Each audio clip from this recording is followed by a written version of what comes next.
1/11, 21 August এবং পিলখানার হত্যা, এই তিনটা কিন্তু একটি অপরের সাথে অতপ্রতভাবে জড়িত। তিনটি চক্রই কিন্তু হয়েছিলেন যে আওয়ামী লীগের কথা মতন, এবং এখানে আওয়ামী লীগের মানে আমি বলতে চাই যে তাদের প্রকাশ্যে তাদের মত ছিল। কারণ 21 আগস্টের উদাহরণটা হচ্ছে 21 আগস্টের যে জনসভাটা হওয়ার কথা ছিল মুক্তাঙ্গনে, কিন্তু সেখানে তারা টেনে কেন হঠাৎ করে 2 ঘন্টার ব্যবধানে তারা কেন তাদের বঙ্গবন্ধু এভিনিউতে নিয়ে গেল? ওখানে নিয়ে যাওয়া হয়েছে এই কারণেই যেন এখানে তারা ওই ঘটনাটা, গ্রেনেড হামলাটা ঘটাতে পারে, এই কারণেই নিয়ে যাওয়া হয়েছে। যারা এই কাজটা করেছে তারা কিন্তু এটা প্ল্যান করে করেছে। কারণ হচ্ছে তাদের যদি প্ল্যান থাকতো যে মুক্তাঙ্গনে করবে, কারণ তারা করতে পারে নাই বিধায় কিন্তু তারা এই আওয়ামী লীগ কিন্তু মানে তাদের এভিনিউতে নিয়ে গেছে এই প্রোগ্রামটা, জনসভাটা। এখানে আপনারা জানেন সেই 1/11-এ আওয়ামী লীগ কিন্তু তো দেখেন এই গ্রেনেড হামলার যখন এই ঘটনাটা ঘটে, তারা যখন মুক্তাঙ্গনে এটা শিফট করে, তারা কিন্তু ডিএমপি পুলিশদেরকে কিন্তু ইনফর্ম করে নাই। তাদেরকে যদি ইনফর্ম করতো তারা তো অ্যাটলিস্ট একটা প্রোটোকল দিত।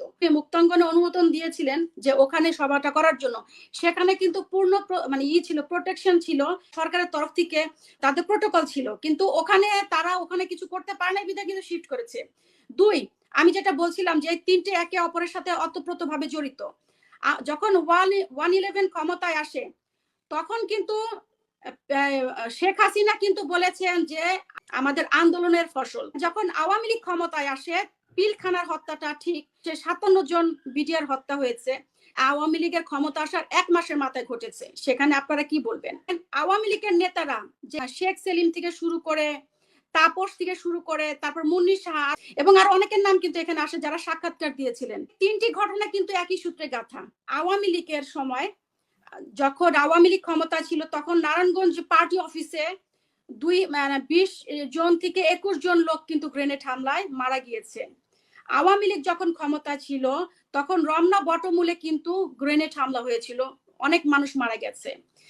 যখন গ্রেনেড যশোরে কিন্তু গ্রেনেড হামলা হয়েছিল তখনও কিন্তু 10-11 জন মানুষ মারা গিয়েছিলেন। পল্টনেও যখন গ্রেনেড হামলা হয়েছিল তখনও কিন্তু 3-4 জন লোক মারা গিয়েছেন। গোপালগঞ্জে যখন 76 কেজি বোমা পুঁতে রাখা হয়েছিল, যেটা তদন্ত করে বের করা হয়েছে, যেটা জনসম্মুখে এসেছে, মিডিয়াতে এসেছে, সেটাও কিন্তু আওয়ামী লীগের আমলে। 2004 সালে যে গ্রেনেড হামলা হয়েছে সেটা কিন্তু বেসিক্যালি জঙ্গিরা করেছে। কারণ হচ্ছে কোন সরকারই এরকম অপ্রীতিকর ঘটনা ঘটাতে চায় না, যেই ধরনের ঘটনা ঘটার ফলে মানে একটি সরকারকে পড়ে যাওয়ার সম্ভাবনা থাকে। তো বিএনপি কোনোদিনও এই নোংরা রাজনীতি করে নাই। বিএনপি কখনোই চায় না যে গ্রেনেড হামলার মতন এরকম একটা ঘটনা ঘটুক।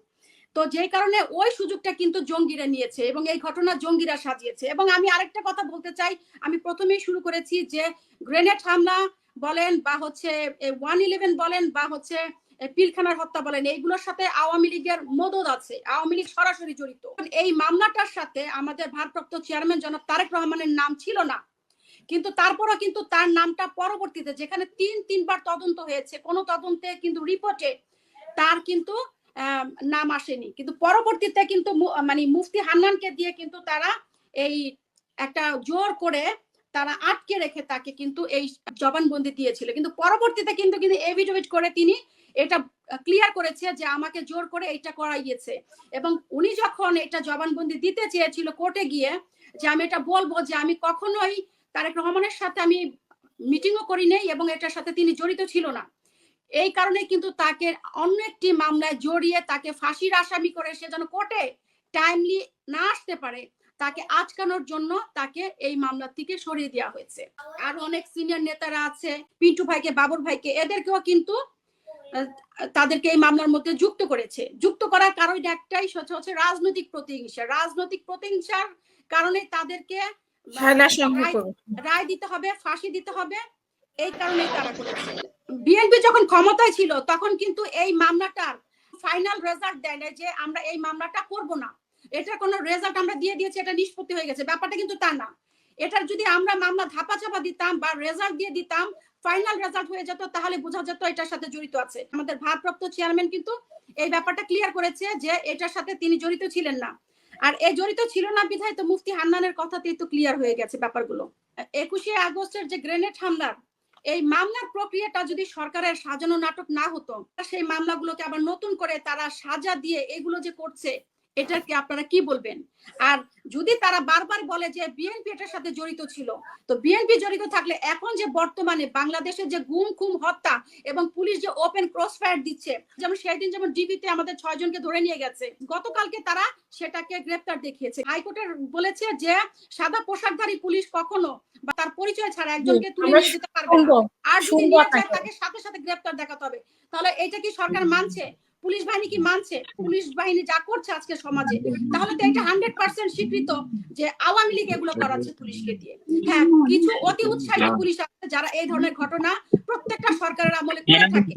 আমি শুধু এইটুকু দাবি জানাতে চাই যে এই ধরনের নোংরা রাজনীতি থেকে আওয়ামী লীগ বেরিয়ে আসুক, জনগণের কাতারে এসে জনগণের রাজনীতি করুক। ওই মামলার মধ্যে কিন্তু আপনারা দেখেছেন যে এফআইআর এর মধ্যে যে নামগুলো ছিল সেগুলো কিন্তু অন্য আসামিদের নাম ছিল, সেখানে আমাদের নেতাদের কারো নামই ছিল না। পরবর্তীতে আপনারা জানেন যে আব্দুল কাহার আকন্দ, উনি কিন্তু একজন অবসরপ্রাপ্ত একজন অফিসার ছিলেন, কিন্তু ওনাকে পরবর্তীতে নিয়োগ দিয়ে সেই মামলার দায়িত্ব ওনাকে দিয়ে কিন্তু সেই মামলাটা পরিচালনা করিয়েছে। নোংরা একটা মানে রাজনীতি করার জন্যই আসলে বারবার ওই গ্রেনেড হামলাটাকে নিয়ে আসছে। তারাই কিন্তু দেখেন এই মামলার মধ্যে তারা যে নোংরা রাজনীতি করছে, তারা কেন তাকে আবার ডেকে এনে যেখানে তাদের নাম ছিল না তাদেরকে ঢুকিয়ে পরবর্তীতে এই তাকে দায়িত্ব দিয়ে